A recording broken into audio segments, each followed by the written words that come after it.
अब घटना तो हो गया, नहीं अब बोलना तो, जो किट में जो घटना हुआ वो दुखद है, नहीं तो नहीं होना चाहिए था बस। क्या आप एक बात आप क्या बोलेंगे? अब हम क्या बोल सकते हैं, हमको एक ही बात है, हमको यहाँ का पुलिस एडमिनिस्ट्रेशन और किट वाले लोग हमको कोऑपरेट कर रहे हैं, अच्छा सा कोऑपरेट कर रहे लड़की ने आपको कुछ बोला था? हैं। नहीं, वो लोग अपने आदमी लोग भेज रहे हैं, सब लोग एडमिनिस्ट्रेशन लोग है, बराबर कोऑपरेट कर रहे हैं। बस हमको एक ही चीज़ है, बस जस्टिस मिल जाए, बाकी कुछ भी इस नहीं। मामले के बारे में कुछ भी नहीं बोला था लड़की ने आपको? नहीं, कुछ हमको कुछ मालूम नहीं था, जो भी मालूम हुआ यहीं आके मीडिया के थ्रू से मालूम हुआ। यूनिवर्सिटी आपको क्या बोल रहा है? यूनिवर्सिटी तो कुछ नहीं बोल रहा है। और पुलिस? नहीं, वो लोग यूनिवर्सिटी भी अपने हिसाब से कर रहा होगा, नहीं पुलिस प्रशासन भी अपने हिसाब से कर रहे हैं। आप अभी क्या चाहते हैं? Justice, simply only justice. अभी आपने दो वीडियो देखे। एक वीडियो उस वक्त का है जब जो मरहूम छात्रा थी KIIT इंस्टीट्यूट की, उसकी मौत के बाद उसके कमरे के अंदर दाखिल होने के लिए जो हॉस्टल के बाकी छात्राएं थीं वो जब जद्दोजहद कर रही थी, कोशिश कर रही थी, एक वीडियो तब का है। तो दूसरा वीडियो है लड़की के पिता का, जब वो नेपाल से भारत आए तो उन्होंने क्या कुछ कैमरे पे कहा था। मगर एक मौत जिसने पूरे कॉलेज को हिला कर रख दिया, एक साजिश जिसकी परतें धीरे धीरे खुल रही हैं, और एक सच जो अब दुनिया के सामने आना बाकी है।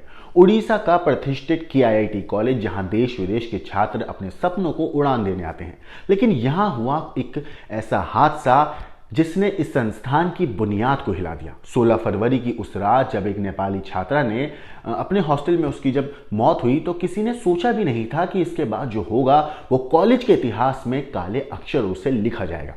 नेपाली छात्रों ने न्याय की मांग की, लेकिन क्या उन्हें इंसाफ मिला? नहीं, बल्कि उनके साथ हुआ वो सब जो किसी ने सोचा भी नहीं था। 17 फरवरी को जब वो हॉस्टल खाली कर रहे थे तभी अचानक कॉलेज के कुछ स्टाफ मेंबर्स वहां पहुंचे और उन्होंने ना सिर्फ उन्हें जाने के लिए मजबूर किया, बल्कि जब छात्रों ने कुछ समय मांगा तो उन पर हमला कर दिया गया।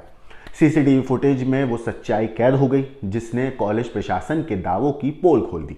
इसके बाद पुलिस हरकत में आई और 5 कर्मचारियों को गिरफ्तार किया गया। लेकिन क्या ये गिरफ्तारियां काफी थी या फिर कुछ ऐसा था जो अब भी छिपा हुआ था?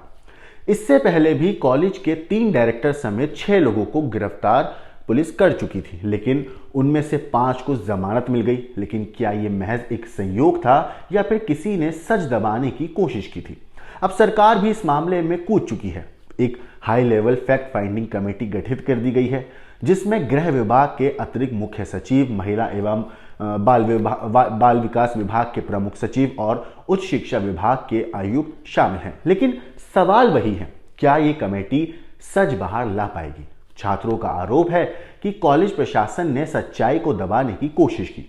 नेपाली छात्रा की मौत का जिम्मेदार कौन? वो लड़का जिसे उसका बॉयफ्रेंड बताया जा रहा है, या फिर कॉलेज के वो लोग जो सच सामने नहीं आने देना चाहते थे? अब ये सिर्फ एक कॉलेज की घटना नहीं है, ये एक ऐसी गुत्थी बन चुकी है जिसका हर सिरा एक गहरे षड्यंत्र की तरफ इशारा करता है। क्या छात्रों को न्याय मिलेगा? क्या सच कभी सामने आएगा? या फिर ये केस भी इतिहास के पन्नों में कहीं खो जाएगा? एक ऐसा राज जो हर दिन नए मोड़ ले रहा है। रहिए हमारे साथ, क्योंकि ये कहानी अभी खत्म नहीं हुई है, बल्कि अभी तो इसकी शुरुआत हुई है। नमस्कार दोस्तों, मेरा नाम है मोहम्मद आसिम और आप देख रहे हैं क्राइम तक। उड़ीसा के Kalinga institute of industrial technology यानी कि KIIT में नेपाली छात्रा की मौत और उसके बाद छात्रों की पिटाई के मामले में पुलिस ने गुरुवार को 5 और कर्मचारियों को गिरफ्तार किया। इस गिरफ्तारी के बाद इस केस में अब तक 11 लोग हिरासत में लिए जा चुके हैं, जिनमें एक इंजीनियरिंग छात्र भी शामिल है।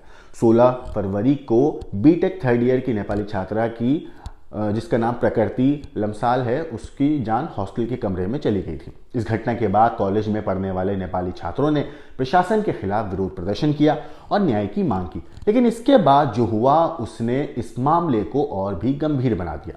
17 फरवरी को जब नेपाली छात्र हॉस्टल खाली कर रहे थे तभी KIIT के कुछ कर्मचारी वहां पहुंचे। उन्होंने छात्रों को जल्द से जल्द निकलने के लिए कहा, लेकिन जब छात्रों को निकलने में थोड़ी देर हुई तो कर्मचारियों ने गुस्से में उन पर हमला कर दिया। ये आरोप छात्रों ने लगाए स्टाफ पे। CCTV फुटेज में ये पूरी घटना जो है रिकॉर्ड भी हुई है, जिसके आधार पर पुलिस ने 5 और कर्मचारियों को गिरफ्तार किया है। इन आरोपियों को कोर्ट में पेश किया गया, जहां सबूतों को देखते हुए अदालत ने उनकी जमानत याचिका खारिज कर दी और 14 दिन की न्यायिक हिरासत में भेज दिया। इससे पहले पुलिस ने की आईआईटी के 5 अन्य कर्मचारियों को भी गिरफ्तार किया था, लेकिन उन्हें जमानत मिल गई थी, जिससे पुलिस की कार्रवाई पर सवाल उठने लगे थे। इस पूरे विवाद के बीच कॉलेज प्रशासन के कुछ बयान आग में घी डालने का काम कर गए। दरअसल एक वीडियो में कॉलेज की प्रोफेसर मंजूषा पांडे ने कहा कि हम 40,000 से ज्यादा स्टूडेंट्स को मुफ्त में खाना खिला रहे हैं और पढ़ा रहे हैं। वहीं एक और महिला कर्मचारी जिनका नाम जयंती नाथ है, उन्होंने चिल्लाते हुए कहा, यह आपके देश के पूरे बजट के बराबर है। सो जी, कितनी शर्मनाक बात आप कहते हो उन छात्रों से जो दूसरे देश से हमारे देश में पढ़ने आते हैं। इन विवादित बयानों के बाद कॉलेज ने सार्वजनिक रूप से माफी मांगते हुए एक बयान जारी किया। केआईटी ने कहा कि इन गैर जिम्मेदाराना बयानों के लिए 2 अधिकारियों को हटा दिया गया है, हालांकि उनके नाम उजागर नहीं किए गए। इस केस में नेपाली छात्रा के बॉयफ्रेंड को भी गिरफ्तार किया गया। ऐसा कहा गया कि वो उसका बॉयफ्रेंड है। आरोप है कि उसी ने छात्रा को अपनी जान देने के लिए उकसाया था।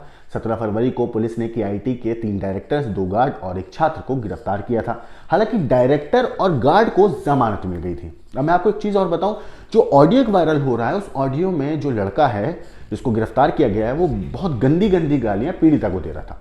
अब इस मामले की गंभीरता को देखते हुए उड़ीसा सरकार ने जांच के लिए उच्च स्तरीय फैक्ट फाइंडिंग कमेटी का गठन किया है। इसमें गृह विभाग के अतिरिक्त मुख्य सचिव, महिला एवं बाल विकास विभाग के प्रमुख सचिव और उच्च शिक्षा विभाग के आयुक्त सह सचिव शामिल हैं। नेपाली छात्रों का इस मामले पर आरोप भी है कि उन्होंने कई बार कॉलेज प्रशासन से शिकायत भी की थी, लेकिन प्रशासन ने आरोपी स्टूडेंट पर कोई भी कार्रवाई नहीं की। इतना ही नहीं, जो स्टूडेंट्स हैं वो कई और भी आरोप जो है कॉलेज प्रशासन पे लगा रहे हैं। अब सवाल उठ रहे हैं कि क्या कॉलेज इस मामले को दबाने की कोशिश कर रहा था? अगर कार्रवाई पहले हो जाती तो क्या छात्रा की जान बच सकती थी? अब सभी की नजरें इस हाई प्रोफाइल केस की जांच पर हैं। पुलिस कार्रवाई कर रही है, लेकिन क्या सच में न्याय मिलेगा या मामला धुंधला कर दिया जाएगा, ये देखने वाली बात होगी। लेकिन कुछ चीजें हैं जो वाकई चौंकाने वाली हैं। अब आखिर में मैं आपको एक वीडियो दिखाऊंगा। उस वीडियो में आप देखिएगा किस तरीके से उस हॉस्टल की जो बाकी लड़कियां हैं वो जो कमरा है पीड़िता का, उस कमरे के अंदर दाखिल होने की कोशिश कर रही है, लेकिन कमरा अंदर से बंद है। तो किस तरीके से शीशा तोड़ा जाता है, टेबल रखी जाती है, टेबल के ऊपर चढ़ा जाता है और फिर उसके बाद जो रोशनदान होता है वहां से एक महिला अंदर जाती है, दरवाजा खोलती है, तब जाके कहीं सारी महिलाएं जो लड़कियां हैं हॉस्टल की बाकी छात्राएं वो अंदर जाती हैं। तो देखती हैं वो जो मंजर था वो इतना दिल को दहला देने वाला था कि जो मरहूम थी लड़की, उसकी वहां पे मौत हो चुकी थी। लेकिन सोचने वाली बात यह है कि गर्ल्स हॉस्टल है, इतना बड़ा एक नामचीन अपने आप में एक कॉलेज है केआईटी, और यहाँ पर एक लड़की के कमरे के अंदर इतना सब कुछ हल्ला गुल्ला उसके कमरे के बाहर हो रहा है और कोई भी मेल गार्ड वहाँ मौजूद नहीं है। महिलाएं धक्के दे रही हैं, दरवाजे पे लाते मार रही हैं, खोलने की कोशिश कर रही हैं, चिल्लम चिल्ली मच रही है, रो रही हैं, सब बिलख रही हैं, लेकिन कोई मर्द वहाँ पे, कोई आदमी वहाँ पे नहीं पहुँचता, मेल गार्ड वहाँ नहीं पहुँचता कि उन महिलाओं की मदद कर सके। इन सारी चीज़ों के ऊपर आपकी जो भी राय है हमें कमेंट करके जरूर बताइएगा। लेकिन आखिर में वो वीडियो आप जरूर देखिए जो पीड़िता के कमरे के बाहर का वीडियो है, और ये आखिरी वीडियो है जब उसकी लाश को देखा गया था।